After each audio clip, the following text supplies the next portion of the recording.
Nossa leitura então é no Evangelho de Jesus, segundo Mateus, no capítulo 6. O verso que nós vamos meditar essa noite é o verso 13. Lembrem que nos cultos de oração nós estamos meditando em cada frase dessa oração, chamada oração do Senhor ou oração do Pai Nosso. Então nós vamos ler do verso 9, no entanto nós vamos concentrar nosso olhar no verso 13. Portanto, vós orareis assim: Pai nosso que estás nos céus, santificado seja o teu nome, venha o teu reino, faça-se a tua vontade, assim na terra como no céu. O pão nosso de cada dia dá-nos hoje, e perdoa-nos as nossas dívidas, assim como nós temos perdoado aos nossos devedores. E não nos deixes cair em tentação, mas livra-nos do mal. Amém. Irmãos, esse pedido ele tem algumas semelhanças com a petição que nós olhamos a semana passada. Lembra que nós olhamos a semana passada a petição do verso 12: perdoa-nos as nossas dívidas, assim como nós temos perdoado aos nossos devedores. Note que o verso 13 começa com uma palavrinha, com uma conjunção e não nos deixe cair em tentação.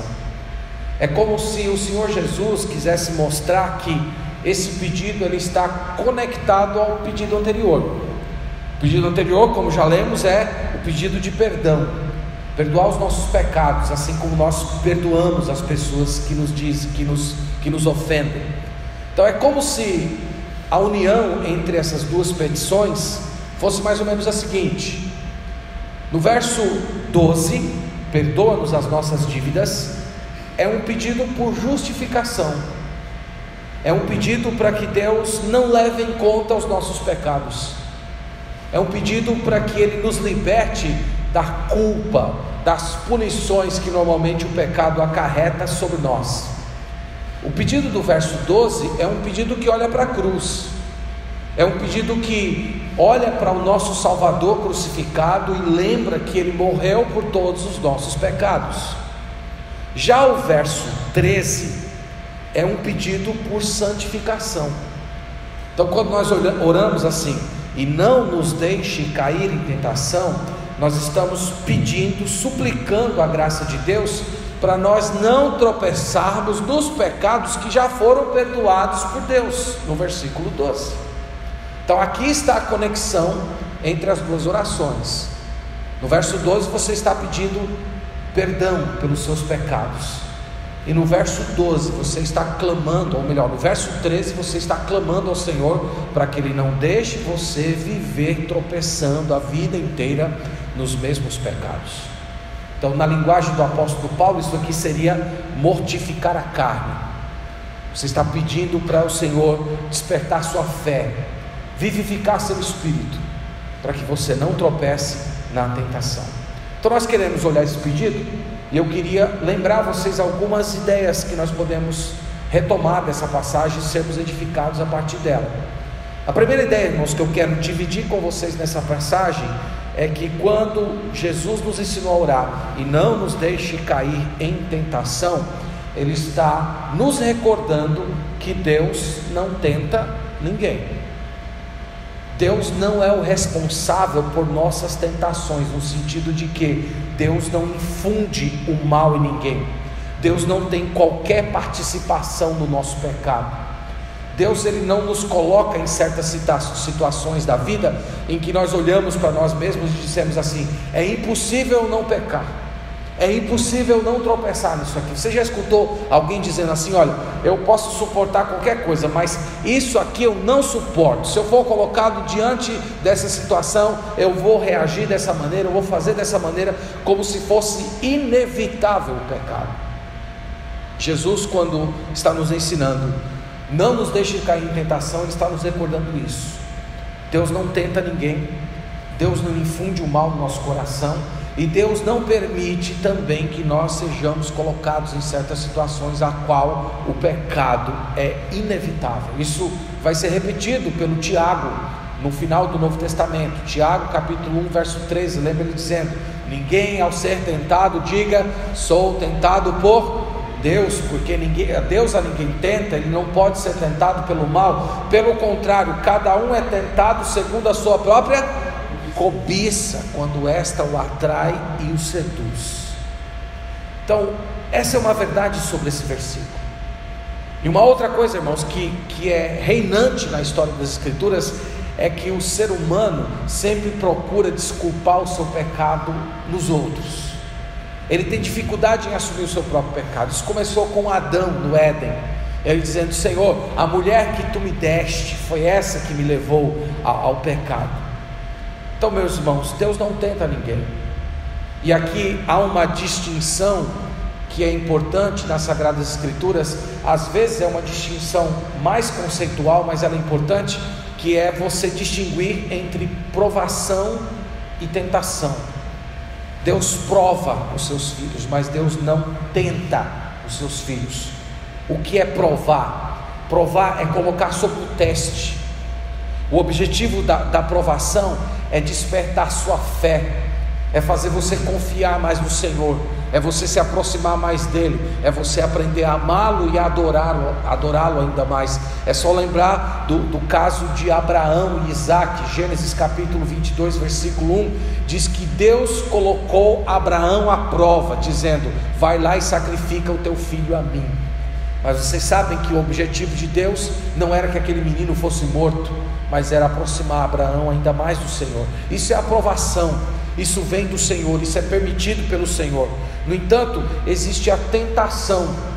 O objetivo da tentação é atribuir culpa, é levar você à queda, é afastar você do Senhor. Lembre-se do encontro de Jesus com o diabo no deserto, ou o encontro dos nossos pais Adão e Eva com o diabo no Éden. O objetivo foi levá-los para longe do Senhor, fazê-los pecar contra o Senhor. Mas tem mais uma coisa que a Bíblia diz sobre tentação: que nós podemos tentar a Deus. Você sabia disso? Que nós podemos tentar a Deus?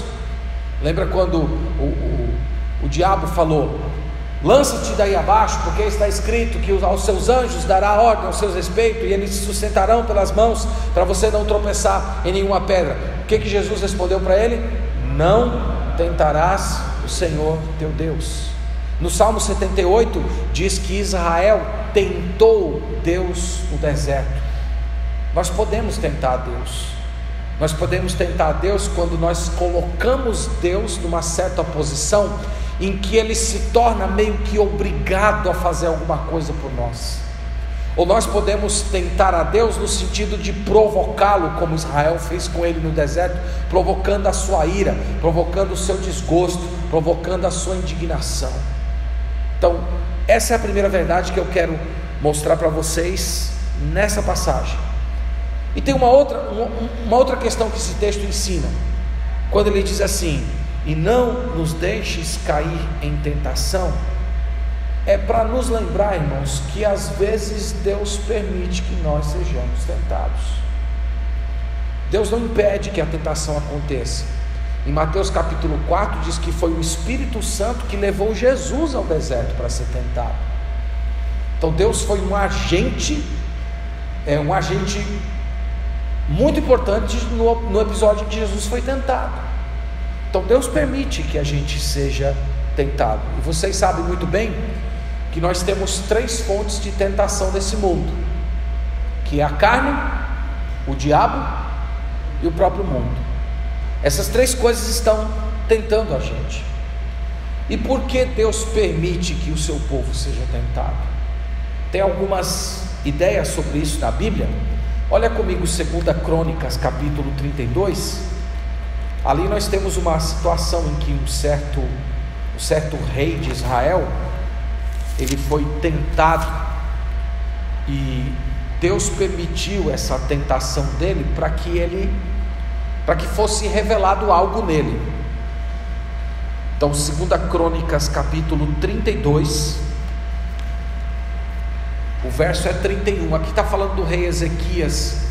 Vocês lembram que o rei Ezequias foi um bom rei para Israel, foi um rei piedoso, mas esse homem em um certo momento da sua vida, ele se tornou meio orgulhoso, ele se tornou meio arrogante.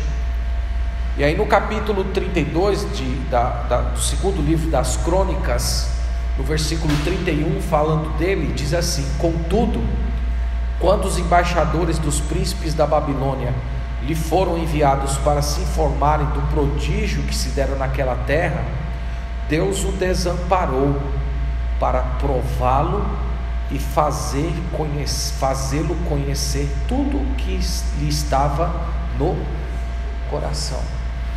Então, por que Deus permitiu essa provação? Por que Deus permitiu que o coração de Ezequias fosse tentado com orgulho, com arrogância? Qual é a resposta do texto?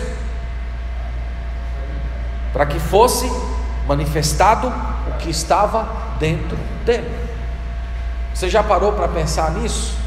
Que algumas vezes Deus permite que certas provações, certas tentações, certas situações ocorram na sua vida para revelar o que tem dentro de você, para revelar que às vezes você não tem quebrantamento em uma certa área da sua vida, para mostrar que às vezes você pode estar se tornando autossuficiente, arrogante numa certa área da sua vida. E às vezes Deus permite que certas tentações cheguem e nos derrubem para humilhar a gente mesmo, para que a gente seja mais humilde, para que a gente dependa mais do Senhor. E foi a experiência desse grande rei de Israel. Deus permite, irmãos, que às vezes as tentações cheguem na nossa vida para despertar a gente para a oração, para lembrar que nós precisamos nos revestir de toda a armadura de Deus para enfrentar as astúcias do diabo, ou para tirarmos da indolência, daquele comportamento morno, daquele comportamento frio, fazer a gente despertar. Lembra de Paulo falando aos Efésios: desperta, ó tu que dormes. Então, para a gente sair dessa dormência espiritual, às vezes Deus permite que a tentação sacuda a nossa vida. Mas tem mais uma coisa sobre tentação que é importante lembrar: é que ser tentado não é pecado. Ser tentado não é pecado. Cair em tentação é pecado. Jesus foi tentado, e a Bíblia diz que Jesus nunca cometeu nenhum pecado. O autor de Hebreus diz que Jesus foi tentado em todas as coisas. Isto é, não houve um assunto, não houve um tema pelo qual Jesus não foi testado. E a Bíblia diz que ele nunca pecou. Então, quando o Senhor Jesus ensinou a orarmos assim, pedindo para que a gente seja livre da tentação, não é para excluir o fato de que a tentação nunca vai ocorrer na nossa vida, mas a oração é para que a gente não caia, para que a gente não seja rendido pelo pecado, para que o pecado não subjugue a gente. Então vamos lembrar isso. Nós vamos passar por muitas tentações. Às vezes, irmãos, coisas terríveis vão passar por nossa mente. Às vezes nós vamos pensar coisas tão horríveis ao ponto de até duvidarmos da nossa conversão. Às vezes o próprio diabo vai falar coisas terríveis à nossa cabeça, assim como um dia ele falou ao próprio Senhor Jesus Cristo, dizendo: tudo isso te darei, se prostrado me adorares, manda essas pedras se tornarem pães, lança-te daqui abaixo. Às vezes nós vamos ser profundamente assediados, às vezes nós vamos sentir o poder da tentação, a tentação fascinando a gente, a tentação produzindo desejo, produzindo vontade. Às vezes nós vamos pegar em certos pensamentos e cogitações que nós vamos ter vergonha de nós mesmos, vamos ter vergonha até de orar.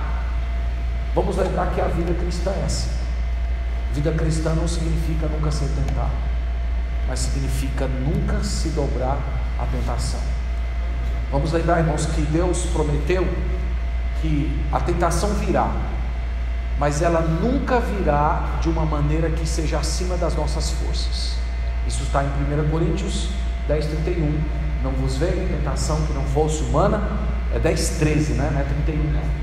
Mas Deus é fiel e não permitirá que sejais tentados além das vossas forças. Pelo contrário, junto com a tentação vos proverá o livramento, de sorte que a possais suportar. Então a promessa desse texto, e essa é uma promessa para você se agarrar, momentos em que a tentação chega com tudo, como se fosse uma onda tentando engolir você, é para você se agarrar em promessas como essa, dobrar o seu joelho e dizer: Senhor, está difícil, eu estou com medo de cair, eu estou com medo de tropeçar, mas o Senhor me prometeu na tua palavra que a graça, o poder virá proporcionalmente à necessidade que eu tenho. A graça, o poder do Senhor vai ser proporcional à tentação que eu estou sofrendo. Então me dá esse poder, me reveste, me dá a graça do Senhor, me cerca com a unção que vem do céu, para eu poder dizer não. E é por isso, irmãos, que não tem desculpa para a gente cair na tentação. Não tem tentação que é inevitável. Não tem áreas da sua vida às quais você pode simplesmente se prostrar e dizer: isso aqui é mais forte do que eu. Porque Deus, Ele dá a graça proporcionalmente à tentação que nós enfrentamos. A Bíblia diz: resistir ao diabo e ele fugirá de vós. Então nós temos que confiar no Senhor, que Ele vai nos dar poder proporcionalmente à intensidade da tribulação e da tentação. Então vamos fazer coro com essa oração de Jesus essa noite, tá bom? Não nos deixes cair em tentação. Que Deus nos livre da queda, que Deus nos livre da prostração, e que Ele nos dê poder, nos dê graça para a gente ser vencedor em cada um dos desafios que vem ao nosso encontro. Amém. Que Deus nos abençoe e que Ele tenha misericórdia de nós.